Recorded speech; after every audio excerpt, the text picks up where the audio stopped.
Alright, hello friends, welcome to यार्स के YouTube channel. मेरा नाम है आयुष राठी और यार इस वीडियो में हम लोग डिस्कस करने वाले हैं कि मॉक टेस्ट को कैसे एनालाइज करना है।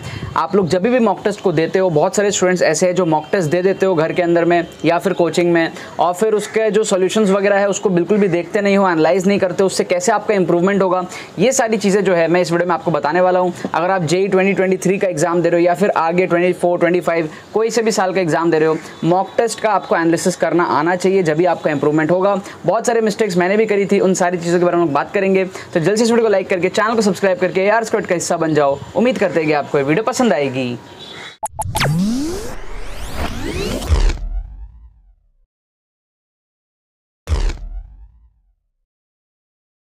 वीडियो में आगे बढ़ने से मैं बताना चाहता हूं कि हमारा JEE मेन 2023 का एक्सक्लूसिव कोर्स जो हमारा ट्रिक्स का, उसकी रजिस्ट्रेशन, प्री रजिस्ट्रेशन चल रही है 400 स्टूडेंट्स के लिए। फॉर द फर्स्ट 400 स्टूडेंट्स हमारे पास में 2022 का कोर्स आपको फ्री ऑफ कॉस्ट मिल रहा है। लगभग 200 रजिस्ट्रेशन हमारे पास में हो चुके हैं और बहुत सारे रजिस्ट्रेशन फटाफट हो रहे हैं। अगर आप फर्स्ट 400 स्टूडेंट्स के अंदर में आते हो तो आपको 2022 का कोर्स फ्री ऑफ कॉस्ट मिल जाएगा एंड 2023 के अंदर में जो हमारा कोर्स होगा वो तो आपको मिलेगा ही सही, ठीक है। एनरोल करने का प्रोसेस बड़ा सिंपल है, डिस्क्रिप्शन में आपको लिंक दी हुई है, उस पर क्लिक करो, सारे डिटेल्स को चेक करो और फिर अपने करेक्ट डिटेल्स को फिल करने के बाद में पेमेंट प्रोसेस को कंप्लीट करो। आपको डिजिटली सारी चीज़ें सेंड कर दी जाएंगी। अगर आपके कोई क्वेरीज होते हैं तो आपको व्हाट्सअप लिंक भी डिस्क्रिप्शन में मिल जाएगा, उसको आप क्लिक करो, हमारी टीम को व्हाट्सअप करो एंड जो भी आपके क्वेरीज होते हैं वो उनसे पूछो एंड उसके बाद में कोर्स के अंदर में एनरोल कर लो। काफ़ी इंपॉर्टेंट है, अगर आपको कोर्स में एनरोल करना है तो आप अभी से कर सकते हो, सो दैट आपको 2 साल के एडवांटेज मिलेंगे। आप बाद में भी कर सकते हो बट अभी करने से आपको सेम अमाउंट पे 2 साल के एडवांटेज मिल जाएंगे और कोर्स से आपका काफ़ी ज़्यादा इसमें इंप्रूवमेंट भी होता है स्कोर का, ठीक है ना। अब यार आगे बात करते हैं एनालिसिस ऑफ मॉक टेस्ट के बारे में। तो हमारे मॉक टेस्ट के अंदर में मैं जो गलतियां करता था वो ये करता था कि मैं बहुत सारे मॉक टेस्ट देता था, जो कि एक अच्छी बात है, बट मैं एनालिसिस कभी नहीं करता था, मतलब कभी भी नहीं करता था। बहुत ही रेयर कभी होगा जब मैं मॉक टेस्ट का एनालिसिस किया होगा। मैक्सिमम टाइम मैं पेपर देता था, जो भी मेरे नंबर आ रहे वो देखता था, खुश हो जाता था या सैड हो जाता था। कभी भी मॉक टेस्ट की एनालिसिस के थ्रू जो ग्रोथ होता है ना नंबर का, वो करने की कभी भी कोशिश नहीं करता था।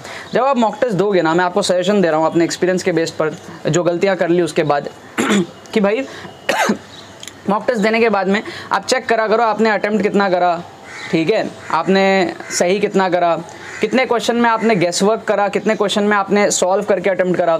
जो भी सॉल्व करके आप अटेम्प्ट करते हो उन क्वेश्चंस को आप मेक श्योर करो कि भाई उसका आप चेक करो, मतलब उसमें आपकी एक्यूरेसी कितनी है। जो तुक्के उक्के मारे हो वो अलग बात है, बट जो आपने सॉल्व करके करा है उसमें एक्यूरेसी चेक करो, परसेंटेज एक्यूरेसी कितनी है, ठीक है। आपकी परसेंटेज एक्यूरेसी मोर देन 75 तो एटलीस्ट आनी ही चाहिए वर्स्ट केस में, ठीक है।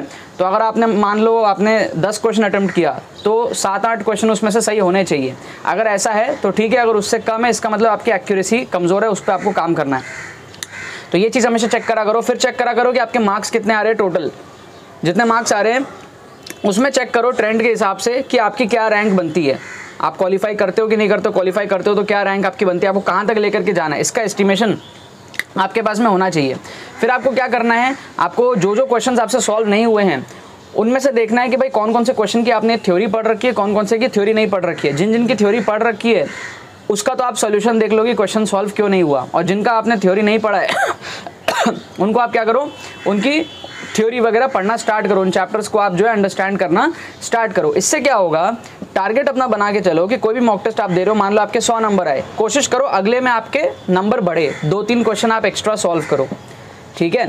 उसके बाद में फिर और नंबर बढ़े, फिर और नंबर बढ़े। ऐसे करते करते जो भी आप 15-20 मॉक टेस्ट देते हो ना अपने एग्जाम के पहले, उसमें आपको मेक श्योर करना है कि आपके नंबर बढ़ रहे हैं, भले ही 2 नंबर 3 नंबर बढ़े, वो बढ़ रहे हैं। कभी कभी होगा कम हो जाएंगे, कोई दिक्कत नहीं है, बट थोड़ा बड़ा थोड़ा कम हुआ, थोड़ा बड़ा थोड़ा कम हुआ, वो सब चलता रहेगा। बट इन जनरल जो ड्रिफ्ट है, जो ड्रिफ्ट वेलोसिटी है, वो आगे की तरफ आपकी जानी चाहिए, नंबर आपके जो है वो बढ़ने चाहिए।